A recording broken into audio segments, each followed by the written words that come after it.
Muy buenos días, que Dios les continúe bendiciendo. Bienvenidos a otro tiempo más que estoy seguro va a ser de bendición para su vida.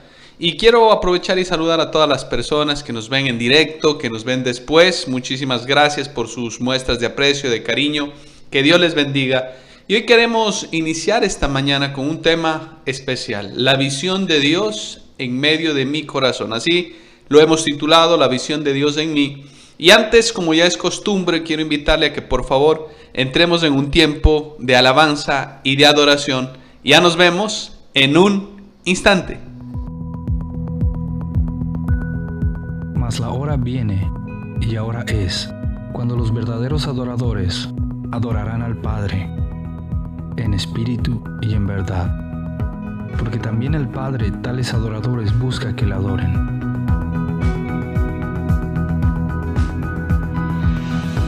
La adoración verdadera parte de una actitud sincera del corazón, que reconoce quién es Dios y quiénes somos delante de Él.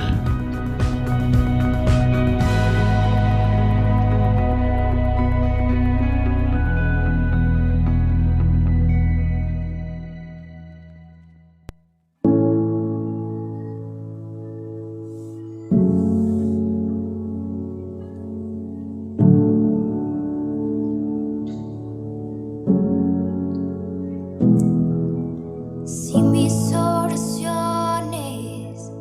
hablan más de mí, quiero disculparme, se trata de ti. Si me he olvidado de lo que un día fui, vuelve a recordarme que nada soy sin ti. Ven y llévame a la cruz, donde solo existes tú.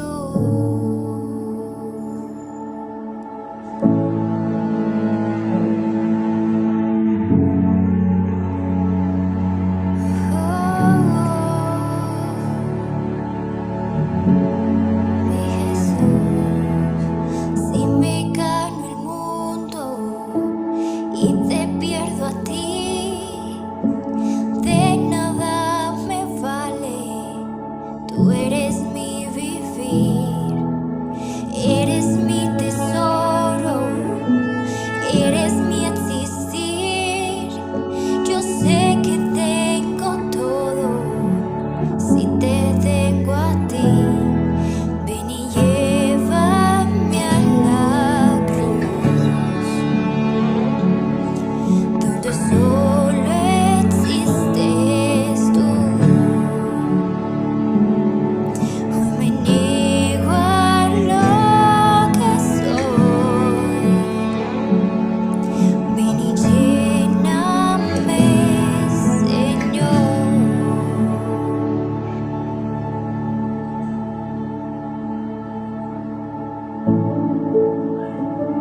Muchísimas gracias a María Paula, qué hermoso tiempo, qué tiempo tan especial en el cual Dios nos habla, Dios nos ministra. Espero que haya podido orar. Y vamos a ingresar en el tema, pero antes quiero pedirte un favor, quiero pedirte que repitas la declaración de fe que va a salir en pantalla a la cuenta de 3. 1, 2 y 3. El Espíritu Santo obra en mi interior para que la palabra que voy a escuchar dé fruto en mi vida. Dile, la acepto y me dispongo a vivir por ella. En el nombre de Cristo Jesús. Amén y amén. Como viste en la publicidad, hoy vamos a estar tocando el tema que es la visión de Dios en mí. Y hoy quiero invitarte a que por favor me acompañes a Génesis 16, 13, la parte B de la traducción, la nueva traducción viviente. Te lo voy a leer. Mira lo que dice este hermoso pasaje. Dice, tú eres el Dios que me ve. También dijo, de verdad he visto a aquel que me ve. Quiero repetirte nuevamente, estamos hablando de la visión de Dios en mí. Y mira lo que está declarando este pasaje. Dice, tú eres el Dios que me ve. También dijo, de verdad he visto a aquel que me ve. Y quiero iniciar este mensaje diciéndote que todos tenemos una perspectiva ante la vida, es decir, una forma de mirar las cosas, una forma de mirar la vida en sí, ya sea en nuestra casa, ya sea en la religión que profesamos, ya sea en la iglesia en donde nos congregamos, ya sea en la crianza de los hijos, en las finanzas, en fin, en muchas cosas. Esta visión, si se quiere decir así, está influenciada por nuestro entorno, por quienes fueron nuestros padres, no solo eso, sino también por nuestra cultura, por nuestro medio social, en el medio social donde nos criamos, por nuestros recursos económicos, entre otras cosas, ¿no? Y para dejar más claro acerca de nuestra visión, cómo se diferencia nuestra visión de la visión de Dios, me gustaría usar la siguiente alegoría. Esta historia cuenta que en un edificio se albergaba un convento situado en las montañas, que era imposible, era imponente, era grandioso, pero era imposible ingresar ahí, ya que era un convento de unas monjas que se encontraban en ese lugar. Estas monjas que vivían ahí tenían una peculiaridad, y era que ellas recogían y se dedicaban todo el tiempo a recoger manzanas, con eso sostenían el ministerio, pero eran mujeres dedicadas a la oración, a la más perfecta observancia, a la regla de su orden, ¿no? Y el panorama y el ambiente les ayudaba, ya que estaban un poco distantes.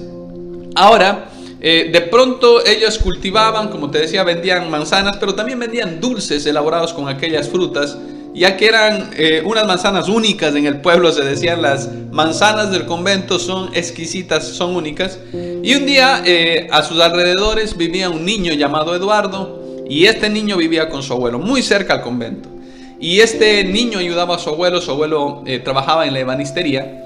Pero un día Eduardo le surgió la idea, antojado por los dulces, antojado por la manzana, se trasladó hasta el lugar, hasta las instalaciones del convento. Obviamente no podía ingresar, pero estando por fuera, Eduardo comenzó a jugar con su perro Barú y se le vino una idea a la mente. Dijo, quizás los árboles que traspasan a veces en los grandes muros de este convento dejen caer alguna manzana. Entonces él comenzó a darle vueltas alrededor del convento para buscar aquella manzana tan ansiada, ¿no? Aquella manzana que iba a deleitar a este niño porque no tenía recursos. De pronto comenzó a hacer eso por varios días, y en un momento se abrió las puertas de par en par. Entonces se le acercó una hermana, una monjita que estaba ahí, y le dijo, te veo jugando hace varios días aquí con tu perrito, ¿vives cerca? Y él enseguida mandó al niño a callar a Farú, su perro, y le dijo, cállate que nos están preguntando. Lo regañó porque obviamente guardaba reverencia delante de esta mujer de oración. Y le comentó, le dijo, mi abuelo es ebanista, mi abuelo se dedica a la parte de la ebanistería.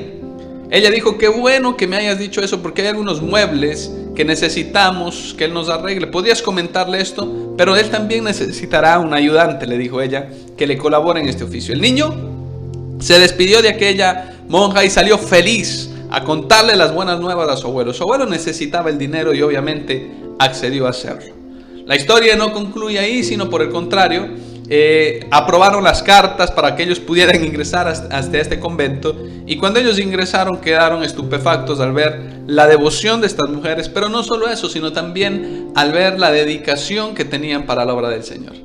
Entonces Eduardo, estando ya dentro del convento, buscaba la manera ansiosa de saciar esa necesidad que tenía de comerse una manzana o al menos probar un dulce. Entonces enseguida vino a su mente y dijo: las manzanas tienen que estar en la alacena y la alacena está cerca a la cocina. Es necesario que yo vaya, me introduciré con mentiras, dijo Eduardo, y tomaré una manzana. Al fin y al cabo no será pecado, tan solo es una manzana para saciar el hambre. Entonces, como pudo, luego de algunos días que su abuelo estaba trabajando en aquel convento, Eduardo dijo: voy abuelo, sentarme unos minutos, voy al baño. Y cuando fue, enseguida corrió y se dio cuenta que la cocina estaba sola. Entonces comenzó a abrir gavetas, comenzó a abrir cajones y se dio cuenta que todo estaba perfectamente ordenado y comenzó a buscar desesperadamente las manzanas hasta que al fin las encontró. Y cuando estaba por tomar una de las manzanas, vio un gran letrero que estaba plasmado en aquella cocina que decía este pasaje que acabamos de leer: el Dios que lo ve todo, el Dios que me ve. Entonces Eduardo, con mucha tristeza, salió de ese lugar sin tomar absolutamente nada, porque había entendido algo que a los cristianos nos cuesta a veces entender, que aquellos que decimos buscar a Dios a veces nos cuesta entender, y es que Dios nos ve en todo momento. Te quiero contar esta historia porque este niño entendió, siendo de muy corta edad, muy pequeño, que Dios siempre tiene una visión diferente, una visión completa de todo lo que nosotros somos, de todo lo que nosotros seremos y de todo lo que nosotros fuimos. Y es curioso ver cómo con facilidad nosotros tendemos a perder la visión de lo que Dios quiere para nosotros y de lo que espera también de nosotros. A grandes hombres de Dios les pasó esto, y hoy quiero analizar a uno nada más para poder introducir y darte algunos secretos para que la visión de Dios esté en medio de tu vida, en medio de mi vida. Y quiero invitarte por favor a que me acompañes a Jueces 16. Te leeré algunos versículos que considero importantes para dejar claro lo que está ocurriendo en esta historia. Jueces 16 dice lo siguiente en el versículo 18: viendo Dalila que le había descubierto todo su corazón, envió a llamar a los principales de los filisteos diciendo: venid esta vez, porque él me ha descubierto todo su corazón. Y los principales de los filisteos vinieron a ella trayendo en su mano el dinero.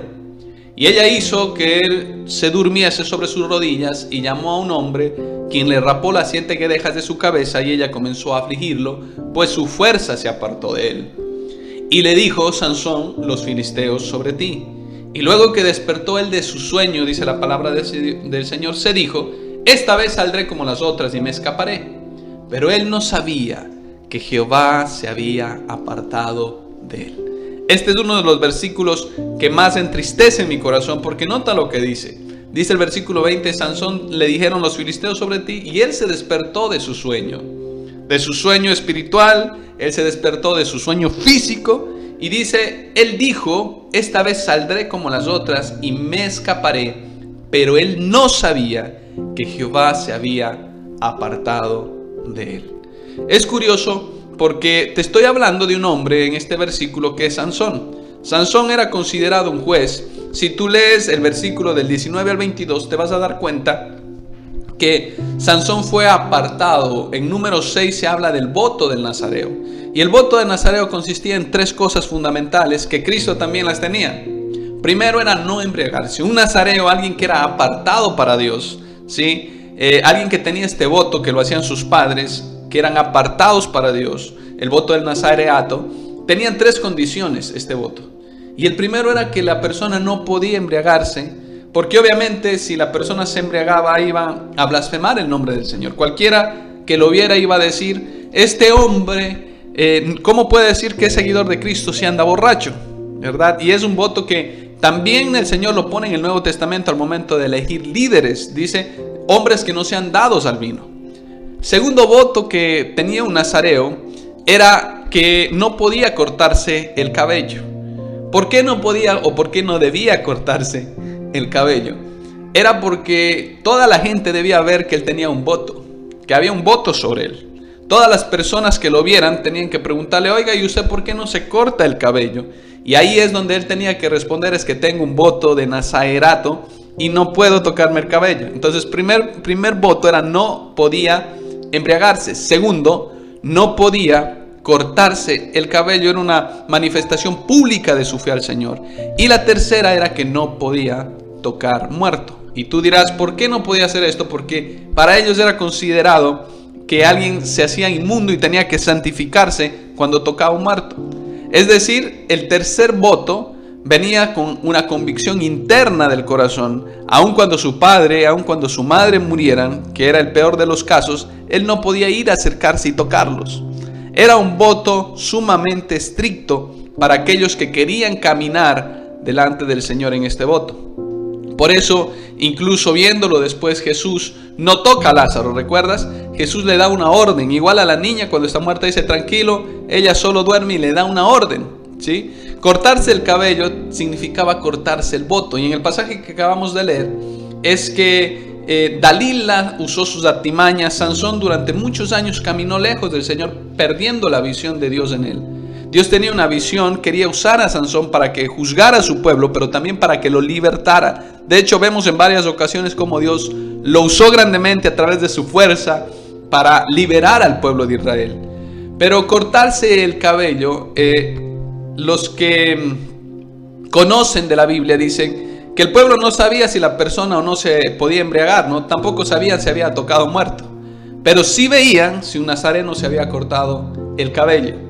Entonces el voto de cortarse el cabello era fundamental en medio de la vida de Sansón.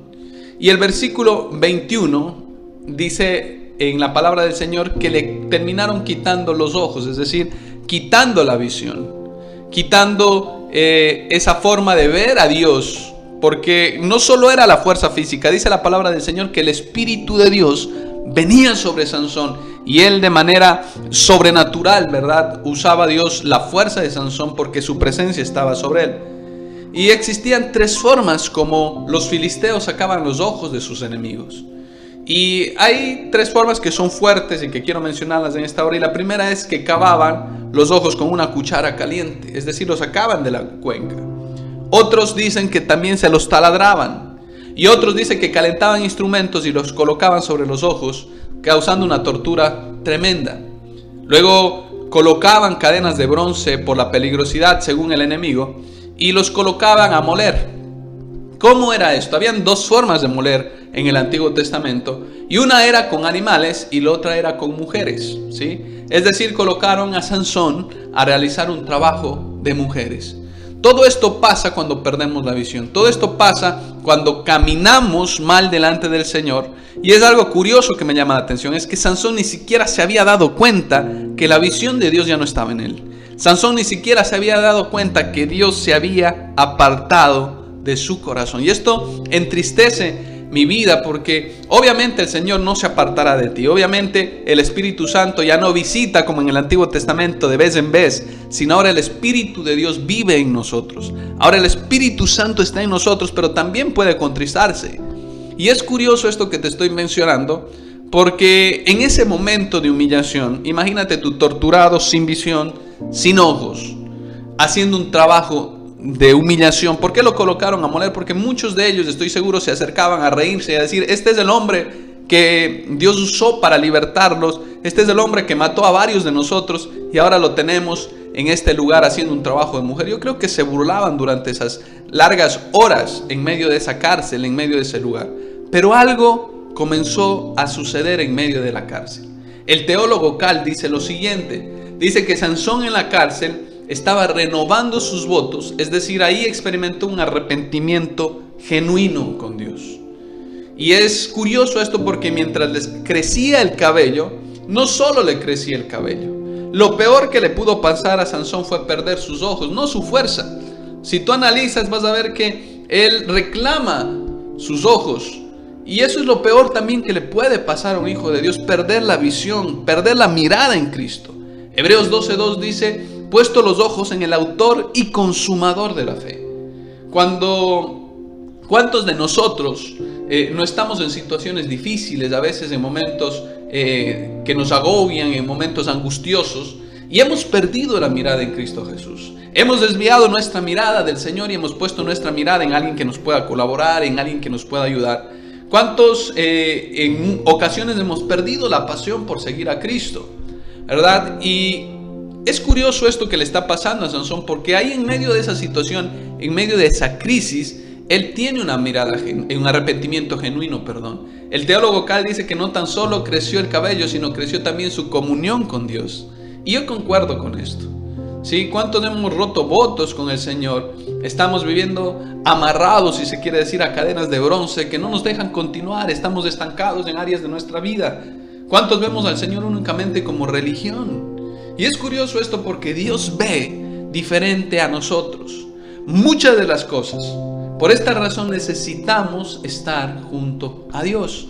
Por esta razón necesitamos pedirle que la visión de Dios esté en nosotros. Y a continuación quiero darte unos tips, si se quiere decir así, para que la visión de Dios esté siempre en nuestro corazón. Ahora, es curioso esto que te digo porque Dios mira las cosas diferente. Mira, la historia concluye o termina diciendo, la historia de Sansón, que Dios se apiadó de Sansón y por una vez más el Espíritu Santo descendió sobre él. Obviamente el fin no fue el que Dios esperaba porque había perdido la visión que él tenía. Pero es curioso porque vamos a ver 3 puntos o 3 tips para que nunca se aparte la visión de Dios en medio de nuestro corazón. Así que por favor préstame mucha atención en esta parte del mensaje porque estoy seguro que Dios va a hablar a tu corazón como lo habla al mío. El primer punto para tener la visión de Dios en medio de nuestro corazón es la confianza. Génesis 13, versículo 9, 10 y 11, mira lo que dice. Dice, no está toda la tierra delante de ti, yo te ruego que te apartes de mí. Si fueres a la izquierda, yo iré a la derecha, y si tú a la derecha, yo iré a la izquierda. ¿Quién está hablando en este pasaje? En este pasaje está hablando Abraham. Abraham, al ver la discusión que habían entre los siervos de Lot y entre sus siervos, decide tomar caminos diferentes. Y le dice, a donde tú decidas, elige, porque Abraham tenía claro algo. Abraham tenía claro que su bendición, que su recompensa, que su provisión era Dios. Abraham tenía una promesa muy grande del Señor, por eso es que él confiaba de esta manera. En el versículo 10 de Génesis 13 dice, y alzó Lot sus ojos y vio toda la llanura del Jordán y que toda ella era de riego como el huerto de Jehová. Imagínate, Lot dijo, me da la oportunidad de elegir, pues voy a elegir bien. Y dice que alzó sus ojos, pero no sus ojos espirituales, alzó sus ojos naturales y vio una llanura hermosa comparada, ¿verdad?, con el paraíso, como la tierra de Egipto en la dirección de Zoar, antes que destruyese Jehová Sodoma y Gomorra. Es curioso porque ante los ojos de Lot, y esto hace una diferencia clara, que la visión de Dios es diferente a nuestra visión. Lot vio algo bueno aparentemente, pero nunca se iba a imaginar que ese lugar, Sodoma y Gomorra, iba a ser destruido. En cambio, Abraham tenía su mirada puesta en el autor y consumador de la fe. La visión de Dios en medio de nosotros es a veces contraria, es a veces un tanto loca, si se quiere decir así, porque Dios mira las cosas y llama las cosas que no son como si fuesen. Entonces me llama mucho la atención esto porque Marcos 11:24 dice, por esto os digo que todas las cosas por las que oréis y pidáis, creed que ya las habéis recibido. Es decir, confía que ya la tienes. La fe siempre se relaciona a lo pasado. Vas a darte cuenta, por ejemplo, en Isaías 53:5, que dice, por sus llagas fuimos ya curados. Habla en pasado, está diciendo ya Dios nos dio. Cualquier cosa que se relaciona con el futuro no es fe, es esperanza. Cualquier cosa que se relaciona con lo que fuera, quizás mañana Dios tuviera misericordia de mí, no se basa en una confianza genuina. Abraham tenía su confianza y que Dios iba a sostenerlo, iba a proveerlo. Y Abraham tenía esto clarísimo. Por eso vemos que Abraham le dice a Lot, elige a donde quieras, que yo confío que a donde vaya la provisión de Dios estará conmigo. Una de las cosas que hace que perdamos la visión de Dios es tratar de solucionar las cosas en nuestras fuerzas, en nuestras capacidades, dejando a un lado a Dios, mirando con nuestros ojos naturales y perdiendo y distanciándonos de la visión que Dios tiene en cada situación. Pregunta que quiero hacerte en esta hermosa mañana: ¿tú acudes a pedirle al Señor que te permita ver con sus ojos? ¿Tú acudes a decirle, Señor, ayúdame a confiar en ti? Porque si no lo haces, este es un buen momento para que tú hagas un alto en tu camino y digas, Señor, necesito confiar en ti. Aunque no vea con mis ojos naturales, quiero tener mi mirada puesta en el autor y consumador de la fe.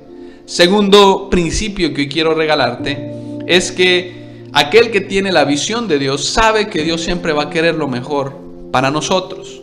Efesios 3:20, te lo quiero leer, dice así la palabra del Señor: y aquel que es poderoso para hacer todas las cosas mucho más abundante de lo que pedimos o entendemos, según el poder que actúa en nosotros. Quiero repetírtelo. Dice, y aquel que es poderoso, está hablando de Dios, para hacer todas las cosas mucho más abundante de lo que pedimos o entendemos. No sé tú, pero esto me llena el corazón de alegría.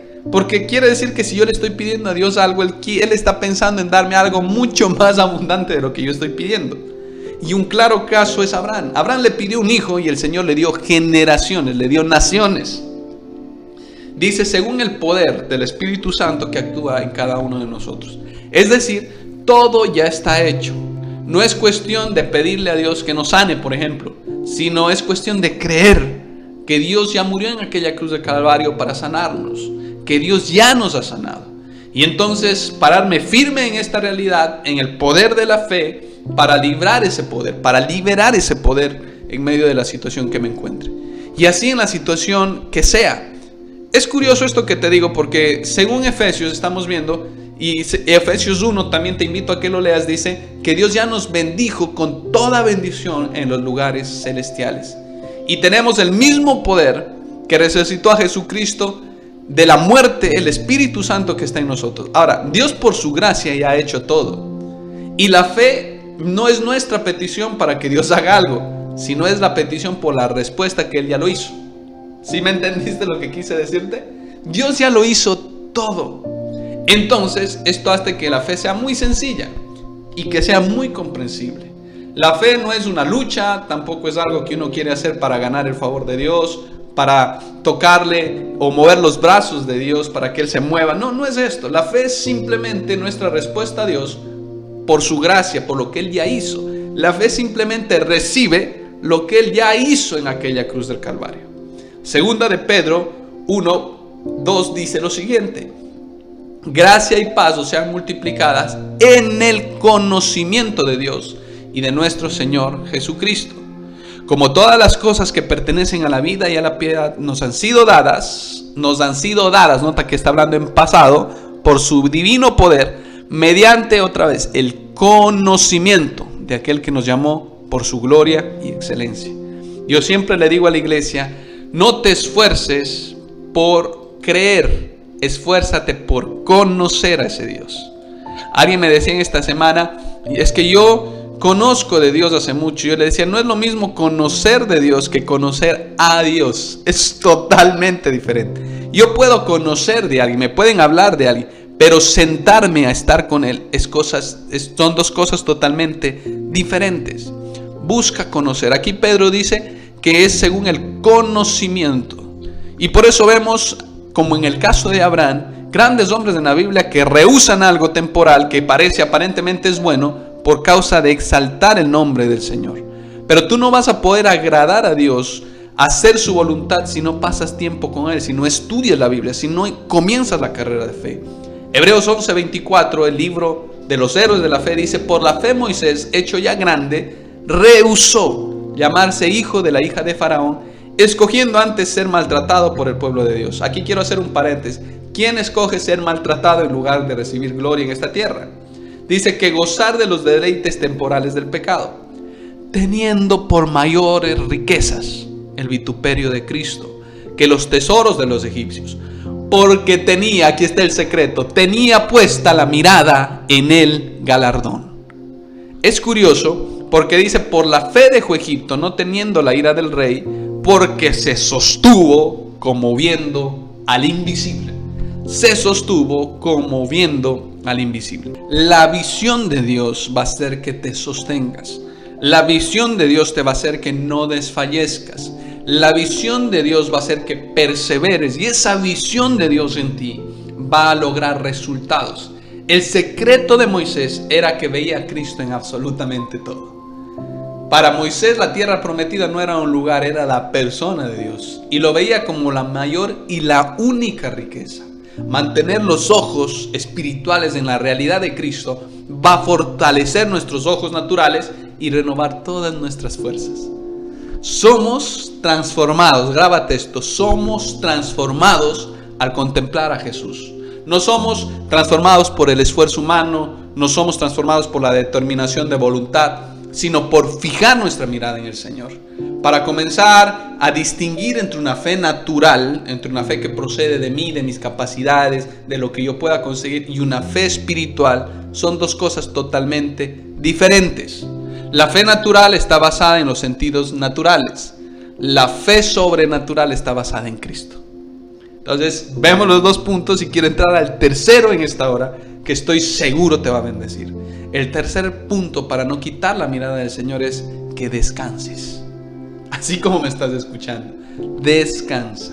Tener la mirada puesta en el Señor, tener la visión de Dios en mí y por lo tanto ver las cosas como Dios las ve, va a traer reposo, va a traer descanso en nuestra vida. La fe, de hecho, es un reposo. Cada vez que no estamos en reposo, cada vez que no estamos en paz, es una señal que no estamos caminando en fe. Gran verdad. Cada vez que no tengamos reposo, cada vez que no tengamos paz en nuestro corazón, quiere decir que no estamos caminando en fe. Tenemos que analizar esa área en nuestra vida.